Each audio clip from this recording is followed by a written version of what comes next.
Our speaker from Manhattan tonight is Frank S.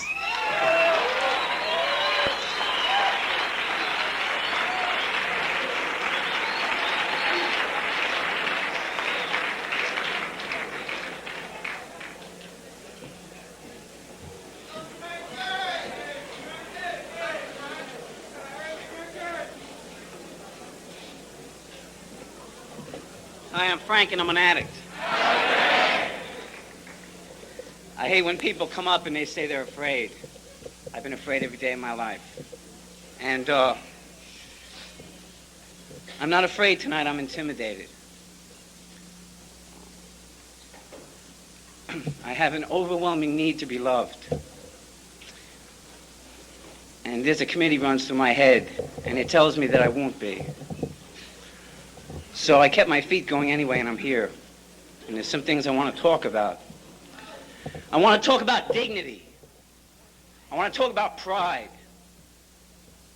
I want to talk about a different way of life. First time I tried to get clean, first time in my life was 1981. I didn't come because I wanted to get clean. I came because I needed to for my job. I was a New York City fireman, and I was a uniform, you know. It was empty. I was a uniform. And it was the only thing that I ever had in my life. I come from a history of sleeping on the floor for 10 years in my house because my parents didn't buy me a bed. And I wouldn't ask why. And I wouldn't complain. And that's my history. I've been doing hard drugs since I'm 10. I've been anorexic since I'm 12. I've been lonely as long as I can remember.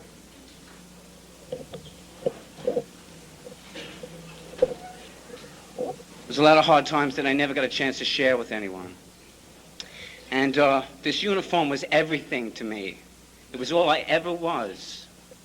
And I was afraid of losing it, so I tried to get clean. I went away for 8 weeks, a hospital and a rehab. I got back and I was in New York 25 minutes and I had another needle in my arm. There was no hope for me. There was no help for me. And I had to go to meetings. And I'll tell you what's so astounding about standing here. It's because the first meetings I went to in 1981, there were 20 people. And it was in a place called Queens. And they rotated on who spoke because there wasn't anybody that we could get to speak. And you'll recognize me. I was the guy that stood in the back, stoned out of his face, and at the end of the meeting shared. And in those days, they allowed me to share. And every meeting I cried and said, this is horror. But every meeting I came stoned. And it wasn't because I thought this program didn't work. It's obvious this program works. I mean, any schmuck sees that. Look around. But not for me. You know, not for me. Because I'm different. So I stuck around for 4 months. And there's some people here tonight that were there.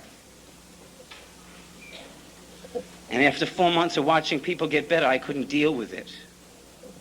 I couldn't deal with being around people that were different than me, that had hope and help in their life that I didn't.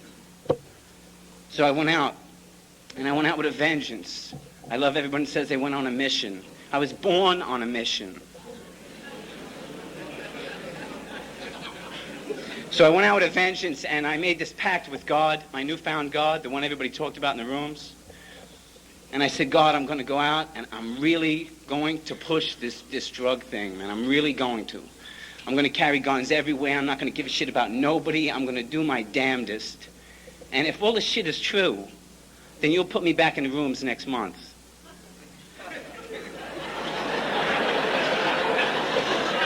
Why, that don't make sense?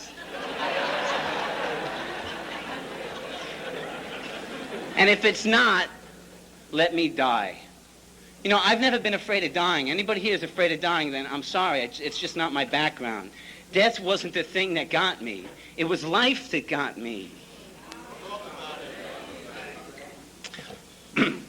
I couldn't feel. I couldn't feel and live. I never felt good with drugs. I just didn't feel. And to me, you either felt bad or you didn't feel. That's what feeling good was. So I said, kill me. And I went out with a vengeance. And it lasted from October 1981 to April 1985. I was arrested 8 times. I spent 33 weeks in a hospital. I had endocarditis twice. I had acute hepatitis 3 times. I had osteomyelitis. They had to cut my chest open to take out bones. And the day I woke up in the recovery room, I stuck a needle in my IV bag and I got high. Because that's what we do.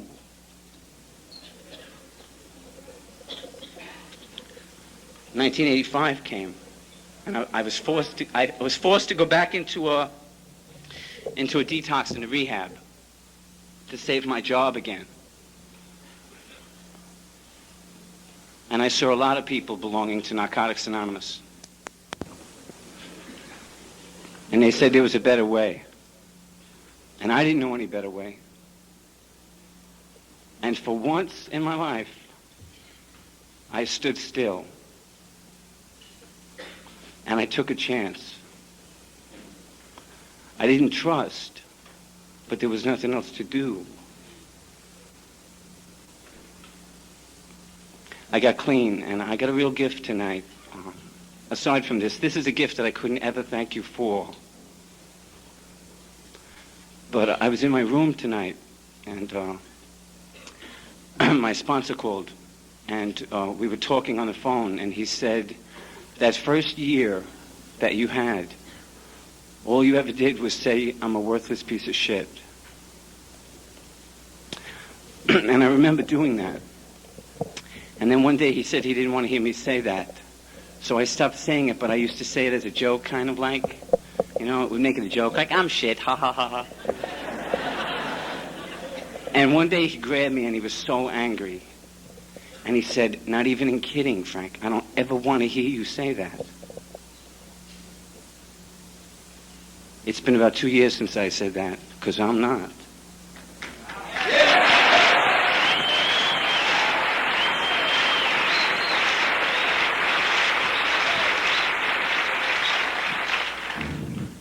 I started to find out what pride is. You know, I can walk tall. I mean, I'm not a big guy, but I can walk tall. See, I don't have to look at any sidewalks. I can stand as high as anyone. And I don't have to be a clown for you. And I don't have to be a big, heavy message deliverer for you. Because I can't. But I'll tell you about my life. I got an apartment in Manhattan, and I'm comfortable. I sleep at night. I got 7 sponsees, and 6 of them are here, and they all got 1.5 years or better. And that means that it works.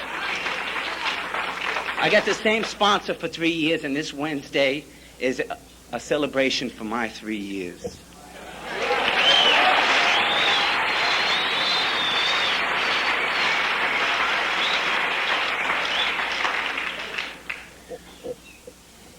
I got overwhelmed coming in here tonight, and it wasn't so bad getting up here as it was walking down the hall, because so many people that I know from Manhattan kept coming over and saying, nothing worse than, I love you, and I wanted to throw up.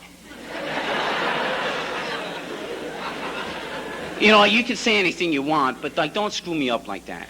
You know? And it hurts. I mean, can you relate to that? It hurts to hear that. It was 32 years in the coming. I want to talk about dignity.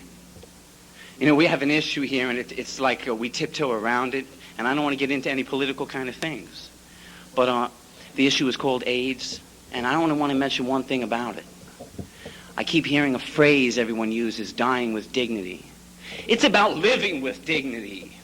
I mean, like, I'm tired of looking at things with this negative attitude. We're not dying here. There's nobody in this room dying today.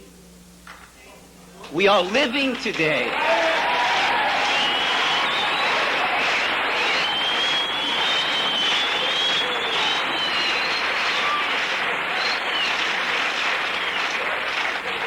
I'm tired of spending my life looking at what you do to me, looking at why you're screwing up my relationship, Looking at why my father was so screwed up that he sent a kid to a wooden floor for 10 years. That's not what I spend my time on today. My time is like, what do I contribute? And not what I do wrong, because I don't do anything wrong.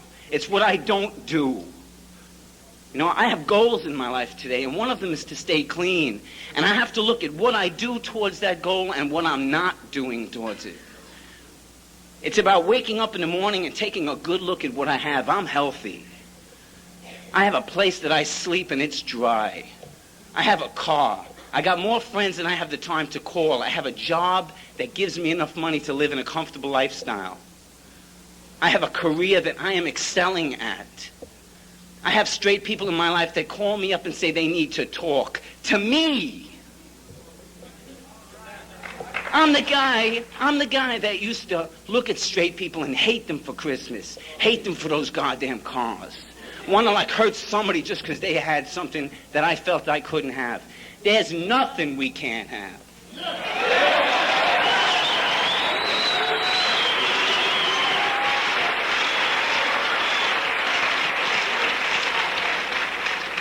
You know, I told one of my sponsees, we were having dinner, and I said, you know, it's strange. When I go to meetings, I don't look at women.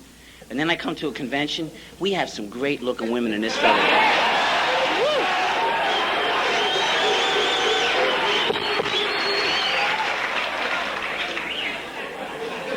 That's not to slight you guys. It's just, you know, you're all right. You're all right. I think of that meeting with 20 people, you know. And then we opened a meeting in the Bronx. And the 20 people from Queens used to drive to the Bronx. It'd be the same 20 people in a different room. That's true. I'm not making that up. You'd hear the same story over and over. There wasn't any chips. They told me that I didn't have to get high, and I thought, I don't know who you're talking to, but you're not talking to me. You don't know me. I'm different. And then I look for the things that are different. Did you sleep on a wooden floor for 10 years? Well, that's why you don't need to get high. I need to get high.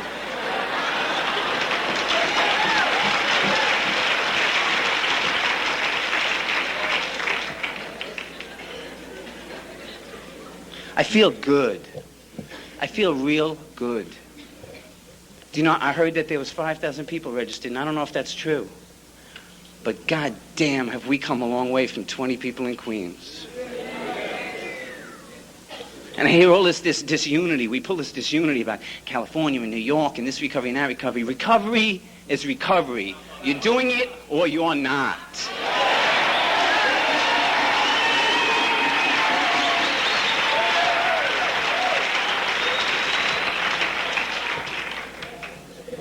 And from up here, it sure looks like you're doing it. And it's something to be real proud for me. I'm real proud to be part of this family. I don't run into the straight world and say, I'm an addict. You know? I don't do that.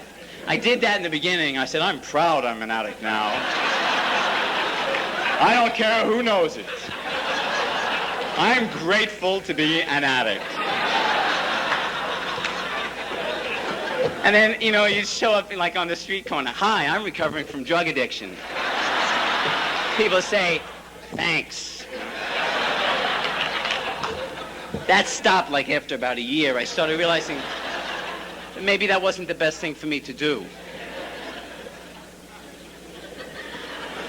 I worked the other night. I had to work for like 48 hours, and I was in this pizza place doing work, and it was dark, and I was with all these straight people, and I hadn't made a meeting in about a week, and I was obsessing because I thought, how can you not make a meeting for a week, go to a convention, and make any sense? These people are going to throw tomatoes. So I sat there freaking out. It was Mother's Day, and I was obsessed. You know, my mom died 2 years ago. I was obsessed, and I was sitting there, and this straight woman said, you know, what's the matter? You look in a bad mood. And this straight guy said to me, you know, what do you feel? I don't know where they learn that stuff.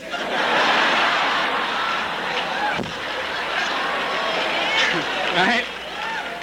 I was absent that day, you know. They had a class in the basement, and they didn't tell me where it was.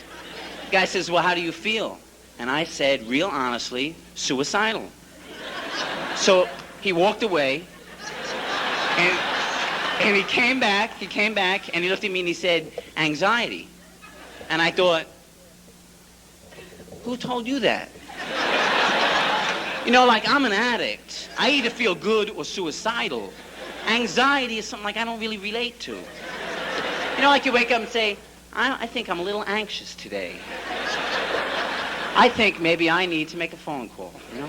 I don't do that. I wake up and people call and I say, I feel great. And then like 2 days later, I'm suicidal. That's what happens. So he said, anxiety. And I thought, anxiety, right. Anxiety, that's what I feel, anxious. What do? He said, why do you have to do anything? You're anxious.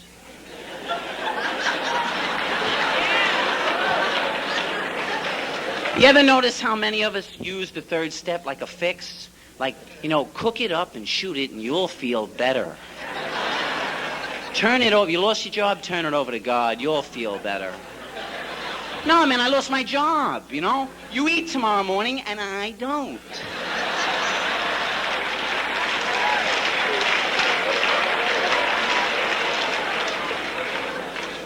I think we get caught up in this thing of like feeling better, this self-obsession with, I feel, you know, everybody has to know like what I feel. I go to meetings to share what I feel so that it doesn't sicken me inside. But I live my life, and part of living life is with changes and feelings. And they don't have to be changed, and they don't have to be thrown away, and they don't have to be denied. I felt incapable of carrying a message tonight, and that's the way I feel. And you don't have to tell me it's not real, because I know that. But it's the way I feel. And I'm entitled. And I'm trying to work on accepting that. I'm trying to work on accepting that all the good things in life, they're waiting for me. Because there isn't anything in life that I don't deserve. You know, it's sad when a child is afraid of the dark. It's a waste when a man is afraid of the light.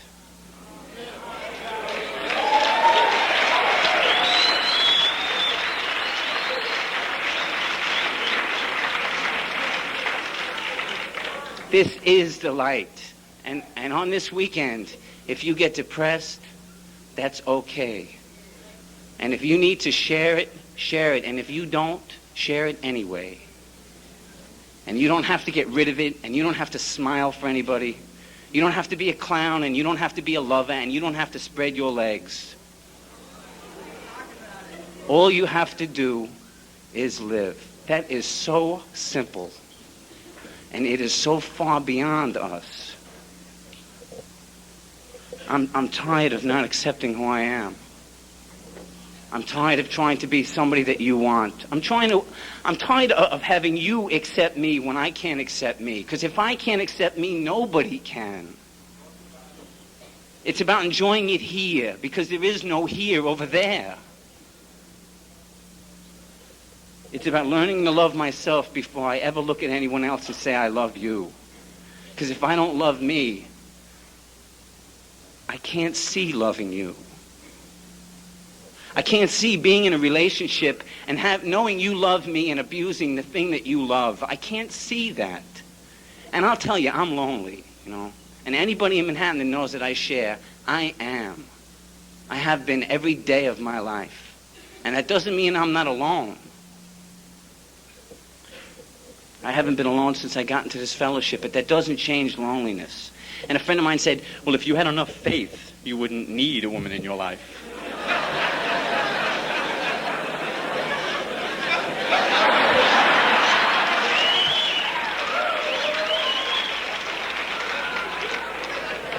Well, if I had that kind of faith, I could be a pope and I wouldn't need a woman in my life. Right. The point is that everyone in my life has God in them, and God exhibits himself to me through people. And there's a place in Frank's life for God as he expresses himself in a relationship. But not now. And I wish it was. I wish to God it was. But it's not. And I have some wonderful things. Things that like I can't even express and that straight people would never understand. I wake up and it's sunny out. I never noticed that. My God, how did I get here, you know? I should be in a vacant building on Clinton Street. I should be looking for a fast road going nowhere. And I'm on a slow path going to eternity, you know?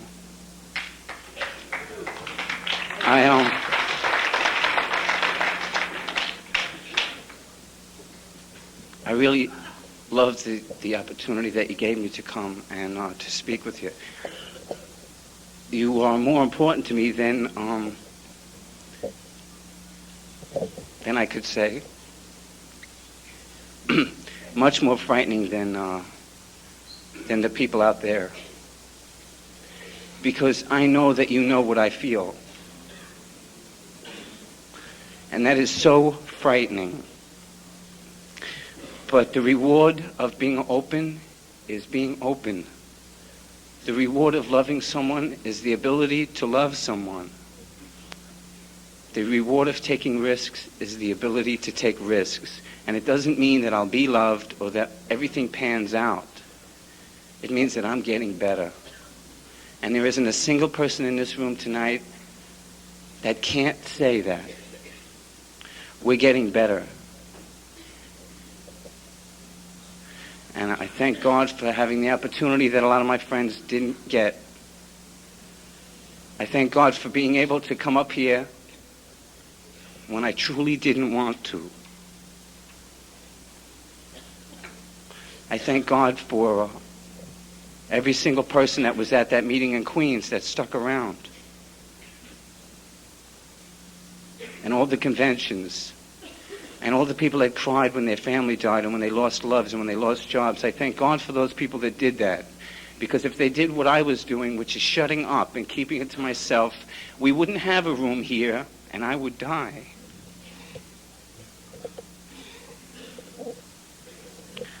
I love you all. And I wish you nothing but joyous days and all that you deserve in life. Thank you.